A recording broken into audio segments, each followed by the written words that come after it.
こんにちは、レイムです。おっす、マリサだぜ。いいこといっぱいあったかな？青子です。今回ネタにするバイクは、スズキの SV650 だ。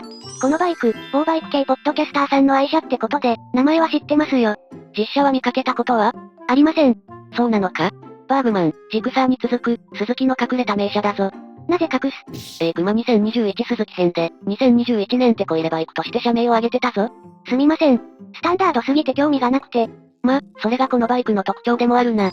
見た目は王道ネイキッド、丸いライトにトレリスフレームに今では珍しい大きなウィンカー。まるでドカテのモンスターですね。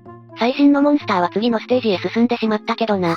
果たしてスズキの SV650 はどのように進化したのか？ SR400 の継ぎ手となれるのか？サクッと考察していくぜ。それでは、青月電子台、今回もスタートです。では、ゆっくりしていってね。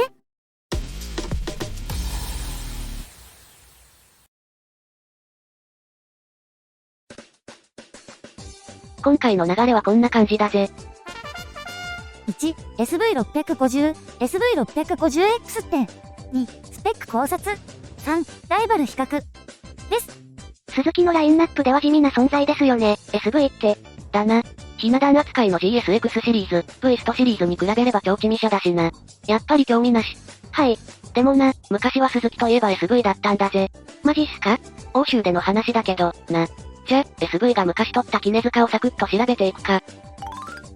1、SV650、SV650X って。初代の登場は1999年。ネイキッドの SV650 とハーフカウル装備セパハン仕様の SV650S。この2タイプで登場した V ツインスポーツだった。だった？600cc クラスは当時も今も欧州メインの排気量で、国内では爆売れすることもなく、兄貴分の TL テンスとデザイン的に被っていたこともあって、国内モデルは2007年にカタログ落ちしている。あらま。しかしこのバイク、海外では売れ筋の排気量にリーズナブルな価格、個性的なハーフカウルと優しさと鋭さを併せ持つ乗り味、初心者から熟練ライダーまでカバーする懐の深さで、欧州スズキを代表するヒット車になってたんだ。ライト周りが NR 風に見えるのは、私だけ？ 2008年には SV650S のフルカウルモデル、SV650SF が新たに登場する。セパハン仕様でフルカウルだから SF なのか。ジクサーのフルカウルモデルが SF なのは、これが理由？それはスズキの溝汁。そして2016年、スズキのミドルネイキッドグラディウスの進化版として SV が復活する。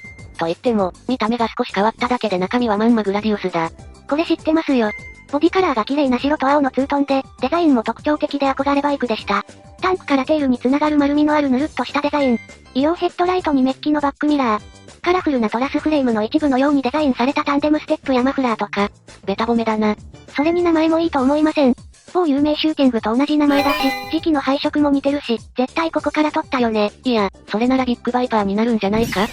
ちょっと脱線しますが、スズキのネイキッドは気になってたモデルがありまして、やけにスズキ話で盛り上がるじゃないか。4連風マフラーが特徴的だった GSR600 なんか、すれ違うたびにガン見してましたよ。これは GSR と B キングのみに許されたスズキ伝説のアップマフラーだな。フロントウィンカーはタンク埋め込みだしリアウィンカーも L の字に曲がってるし、今見ても、色々とかっこいい。かっこいい？ GSR はグッドデザイン賞受賞バイクですし、世間に認められたスズキのバイクですよ。あれ？私、どうかしてる？こんなにスズキのバイクを熱く語るなんて？昔話ですけど。ちなみに主の人生初バイクもスズキだぞ。咲きましただぜ。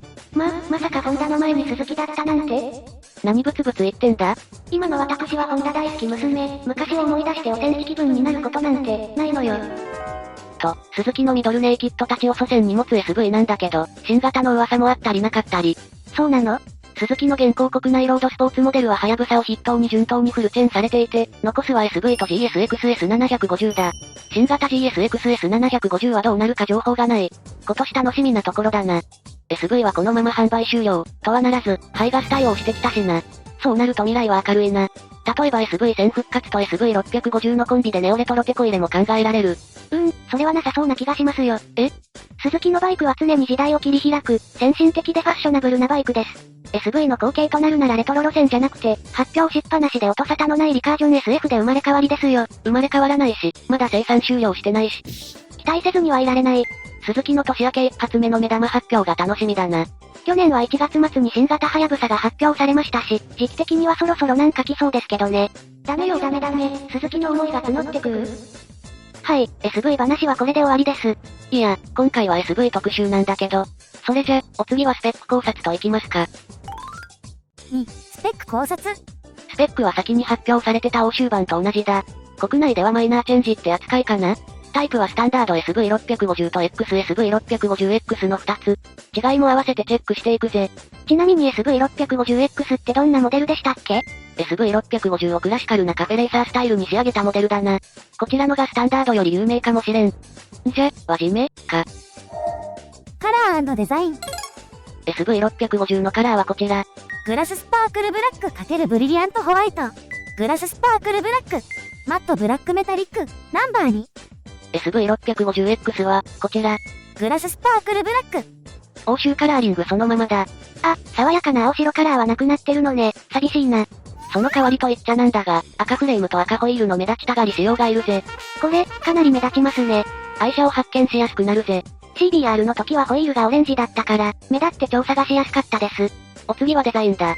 V 型エンジンらしい曲がりくねった駅間に、丸型ライトにウインカー。どこから見てもスタンダードネイキッドだな。エンジンの張り出し控えめで、シート部分はかなり絞り込んである。足つきも上々だ。もう少し大きくてもよかった、と言われるぐらいコンパクトですね。ちなみに SV650 と SV650X の違いって？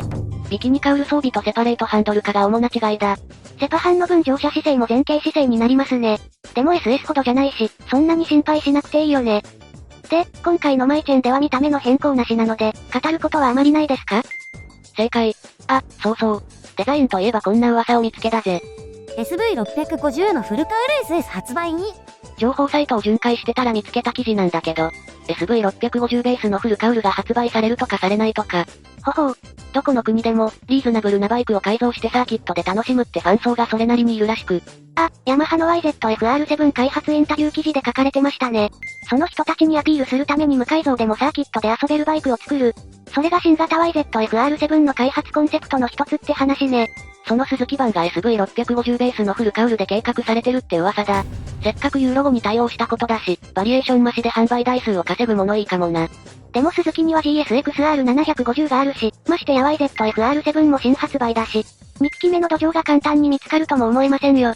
ま、そこは鈴木の腕も見せどころってやつ。リカージョンと入れ替わり説も見かけたし、どっちへ方向へ進むか楽しみだな。エンジン。鈴木の名機 V ツインのエンジンのスペックはこれだ。水冷 V 型2気筒 645cc で、最高出力は 53kW72 馬力 8500rpm。最大トルクは 63N 6.4kgF6800rpm。ガソリンはレギュラー仕様でタンク容量は14リットル。燃費は 24.4km で航続距離は 341.6km ですね。SV650X との差はないです。で、このエンジン、珍しい V 型だけど、もう一つ変わったところがあってな。ほほう。実はプラグが4本必要でな。あれ ?2 気筒なのに？うん。これは鈴木デュアルスパークテクノロジーって言って、1気筒あたり2本もプラグで点火するツインプラグ仕様なんだ。1本でいいじゃないか。2本もいらないよ。この技術は2本のプラグで点火することで燃焼速度をアップし、燃費効率や排ガス排出を低減させるテクノロジーだ。プラグ本数が多いと、出費が、まだ少ない方だぜ。川崎のゼファー1100なんて、4気筒でツインプラグ仕様で合計8本必要だ。数が多い方が偉いの？手間もプラグコードも2倍ですよ。愛車の自己紹介ネタとして覚えておいてくれ。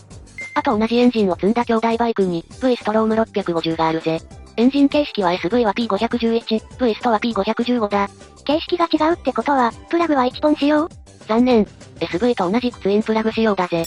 万が一の時のバックアップってことにしておきます。排気量は 645cc、ボアストロークが 81.0mm、62.6mm、11.2対1と共通だが、出力が微妙に違う。ほほう。V ストは、51kW69 馬力 8800rpm、最大トルクが 61N 6.2kgF6500rpm、燃費は 24.2kL だ。SV は72馬力で燃費は 24.4kg でしたよね。出力が抑えられてる V ストの方が燃費が低いんですね。ま、V ストの方が 16kg 重いしな。あれ？エンジン使用確認でカタログを見てたら、V ストの形式は 2BL となってますね。そうだ。SV はマイチェンでユーロ5対応となったけど、V ストはまだユーロ4のままだ。は？確か2022年10月以降はユーロ5対応じゃないと国内販売できなくなるんじゃなかった？そうだな。やばいよやばいよ。V スト650も予約合戦になっちゃうの？ご安心を。欧州モデルの V スト650はユーロ5対応済みだ。だから2022年中にマイナーチェンジとカラーチェンジが実施されると思うぜ。よかった。鈴木の名車が消えるかと心配しましたよ。漢字が間違ってるけどな。あ、車体サイズ、足回り。全長 2140mm、全幅 760mm、全高 1090mm、車両重量は 199kg だ。縦置き V 型エンジンなので横幅はスリムだしシートの先端はかなり絞ってある。そのおかげでシート高も 785mm とアンダー700クラスのバイクではかなり低い方だ。SV650X は 790mm だな。ちなみに Z650RS は 800mm だ。大して変わらないね。いや、並列に気筒だと張り出しがあるからな。そのあたりは実車にまたがってチェックだ。車重は軽い方ですか？軽い方だけど、ヤマハの最新 XSR700 や MT-07、川崎 Z650 とかと比べると 10kg ぐらい重いぜ。主要装備。基本を抑えた装備で、価格と性能のバランスが特徴だ。一気に行くぜ。ロー RPM アシスト。発進時や低回転走行時にエンジン回転の落ち込みを緩和し安心感を得られる装備だ。スズキ、イージースタートシステム。ワンプッシュでエンジン始動が可能だぜ。以上だ。あっさり。じゃ、SV650X は？ SV650X で変更追加される装備はこれだ。ヘッドライトカウル。やっぱこれだね。雰囲気は結構変わるぜ。OP で LED フォグセットもあるな。セパレートハンドル。カフェレーサーを名乗るならセパハンは必須だ。これにバーエンドミラーを装着すれば、さらにかっこよくなるぜ。タックロールシート。レトロ感あふれるタックロールシートだ。このシートも先端部はかなり絞られてるので、足つき感は SV650 と同等だな。フロントフォーク、プリロードアジャスター。カフェレーサーというぐらいだから、好みに合わせたサスペンションセッティングが可能になってる。以上だ。SV650X を見てしまうと、スタンダードを買う理由が見当たらない。それにこれだけ違うと、お値段にも開きがありそうですね。価格。さ、肝心要の価格だぜ。おいくら万円？ SV650 は 80.3 万円。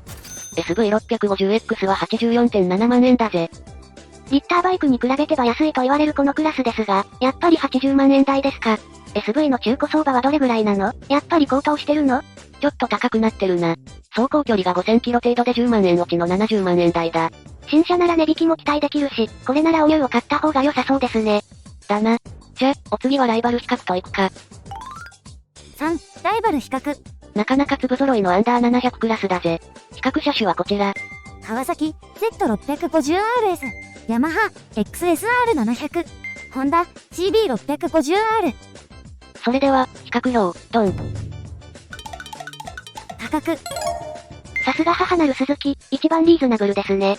まあ、Z650RS や XSR700 はデザイン自体にお金がかかってるからな。それにレトロとか言っても中身は最新技術装備だからどうしても価格はアップしてしまうよな。ちなみにヤマハの MT-07 は 81.4 万円だ。価格面では SV650 のライバルだな。見た目は全く違うので、好みが分かれそうですね。車両サイズ。比較車中で一番シート高が低いのが SV だな。あとは全部800ミリ超えですか。これは扱いやすそうだ。エンジン出力。CB650R だけキャラが違うな。回してなんぼのエンジンだな。ホンダのやる気を感じます。燃費。SV の燃費は 24.4 キロで、航続距離も 341.6 キロで一番だな。ミドルクラスバイクの燃費にしては、かなり良い方ですね。基本を抑えたスペックが素敵。と、こんなもんだな。まとめ。このクラスのバイクは、各社の色がよく出てくるな。どんな感じ？ホンダはマキシマムパワー、ヤマハはテイクバック、川崎はスプリンター、鈴木はマジカルサウンドシャワーって感じだ。何せが体感ゲームシリーズの曲名でメーカーを表してるんですか？バイクに乗るときは、レースゲーム系のゲームミュージックはぴったりだ。ぜひお試しを。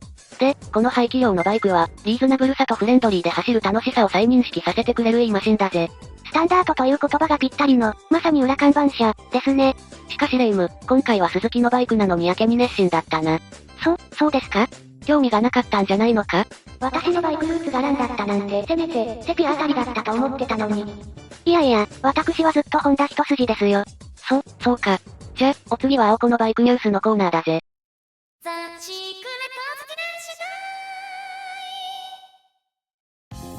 こんにちは、青子のバイクニュースのコーナーです。見逃してしまいましたよ。何を見逃したんだ？ 1月21日に日テレ G タスで放送してた元 GP のドキュメンタリー映画で、ヒッティング G Apex というタイトルです。見たかったのですが優勝だったのでスルーしていました。それが放送されてたなんて。どんな内容なの？制作年は2013年と少し古いですが、新世代のトップライダーたちを通じて、時速300キロの世界で命を懸けて戦いを挑んでいく姿を描いてます。新世代といってもロレンソ、ペドロサの時代だけどな。他には元 GP のドキュメンタリ系だと、ファスターとか、ファステストとかですね。ヒッティング時、エーペックスは一番新しい映画だし、DVD 化もされているから Amazon でポチれば見れますよ。ロッシも引退したし、もう一度ファステストを見てドクターの活躍を振り返っておくか。肘すり王子との確執シーンはないけどね。シーズン開始前にいかがですか？では、今回はこの辺で。それでは、See you!